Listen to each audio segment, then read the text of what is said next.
You're listening to School Counseling Simplified, a podcast with easy-to-implement strategies for busy school counselors. Here's your host, Rachel Davis from Bright Futures Counseling. It's spooky season, and you know what that means. It's time for Not So Scary Social Skills. So you may remember last year I did Not So Scary Small Groups. This year I'm doing Not So Scary Social Skills. This is a 4-part video series where I'll be sharing with you how you can teach social skills at each tier, including how to collect data on this topic as well.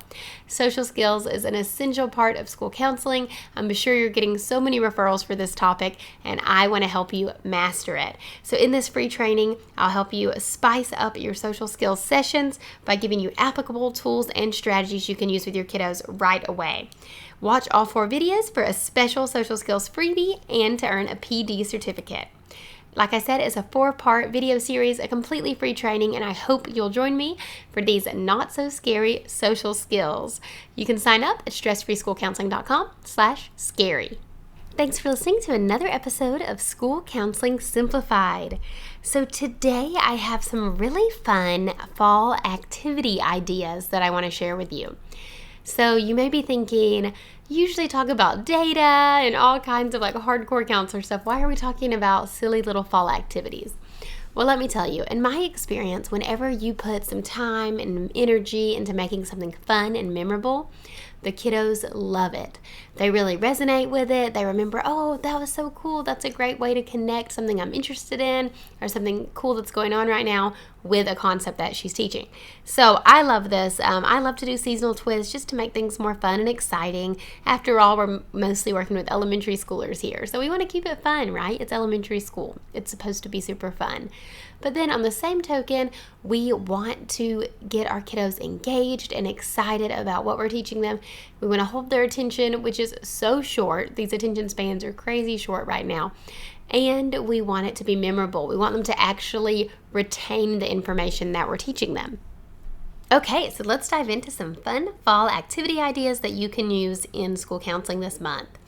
So first up is a pumpkin sort. So go to Amazon, go to the dollar store, Walmart, whatever, and get those plastic pumpkin baskets, right? Like Halloween candy baskets or buckets, Easter baskets, Halloween buckets, I don't know.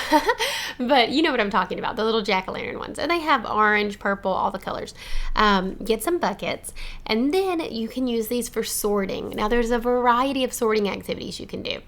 For example, tattling versus reporting. Say one bucket's tattling, one bucket's reporting, and then they can put different paper strips into the corresponding buckets. So you could do this in a small group, in a class lesson, in a one-on-one.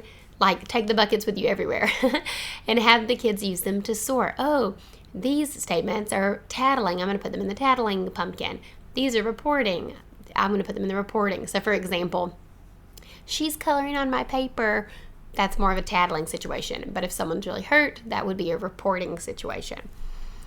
You could also do this with a growth versus fixed mindset. So what are statements that reflect a growth mindset? I believe that my brain can get stronger. I believe the brain is a muscle that can change and grow and expand based on my experiences. Or I'm going to keep trying even if it's difficult. That would be a growth mindset. Whereas a fixed mindset would say, this is hard, I'm just going to give up. So you could use a similar pumpkin sort in a lesson on growth mindset. You could also do this for size of the problem. Now in this case, you would need more than 2 pumpkins. You would have to buy 4 or 5 pumpkins. But this is a great option for kiddos who kind of struggle with the size of the problem. So you could have some example problems like your pencil breaks. So they have to go sort them. Okay, I'm going to put that in the tiny pumpkin bucket. Or your parents are getting a divorce. That's more of a larger problem, right? So this is great for a class lesson. It gets the kids up and moving. They grab their paper strips and they go and they drop them in the different buckets. You could make this as fun as you want. You could do little pumpkin seeds, shapes for paper strips. You could do candy itself with statements on it if you're into that.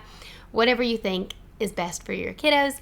But I love the idea of just using these pumpkin buckets for sorting. All the kids like Halloween and fall, and if that's something you think your students would be interested in and that they're going to think is fun and memorable, get the dollar store buckets, and believe me, you can transform your lessons. Stuff you're already planning on talking about, you can just do a little seasonal twist.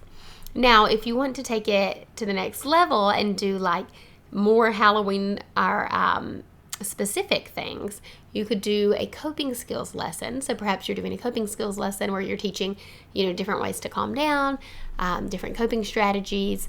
Well, you could provide some scenarios that are specific to Halloween. So a lot of times kids might feel scared. So you could give an example where someone feels scared of all the decorations.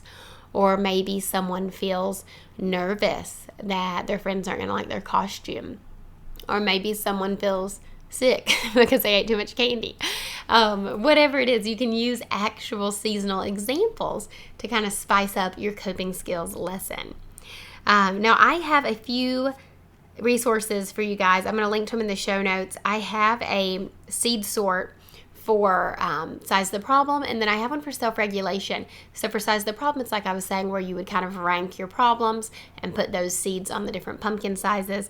But then for self-regulation, you can do it kind of using like zones of regulation, characteristics. So, if someone is feeling calm and focused and ready to learn, they're in the green zone. So if you had like a green pumpkin, now in this case, you would have to find the colored pumpkins, or you could paint them, I suppose, which is a little more difficult, but the kids could kind of sort the characteristics of how they're feeling or what it looks like to be in each zone. And they could also do coping skills. So, if you're in the red zone, if you're feeling really angry, you should talk to an adult, take deep breaths, and they could put those coping skills there. Whereas if you're in the blue zone and you're, feeling really low energy and tired, maybe you want to listen to upbeat music. But if you're in the red zone, you might want to listen to calming music. So you can see the difference on how the different strategies pertain to the different zones. So I have a resource for that as well that I'll link to in the show notes. And then on the same thing, I was talking earlier about the coping skills specific to Halloween. I've got something for that I'll link to as well. So these are just some fall activity ideas that you could do. And I have a blog post talking about 5 ways you can use Halloween candy buckets in school counseling. I just like this topic. I like Halloween. It's fun. It's spooky season, right? So let's get the kids in on it. I would love to hear what you're doing at your school site, what kind of sorting that you're doing. Maybe you're thinking of something aside from tattling versus reporting or growth versus fixed mindset. You can really do this with anything. You could do now I'm thinking it's also Bullying Prevention Month. So you could do does this cyberbullying, physical bullying, verbal bullying, and you could have different pumpkins for those. Any kind of sorting activity. Is this relational aggression? Is this a good self-control strategy? Is this showing empathy? Yes or no? You could have an empathy pumpkin and one pumpkin that's not showing empathy. Like literally any counseling topic you can probably do with the pumpkins, and then just have the kiddos sort. So like I said, you can use this at each tier.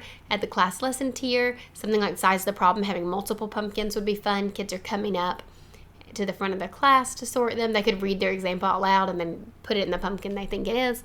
Also, if it's small groups, super fun and easy in a small group to do.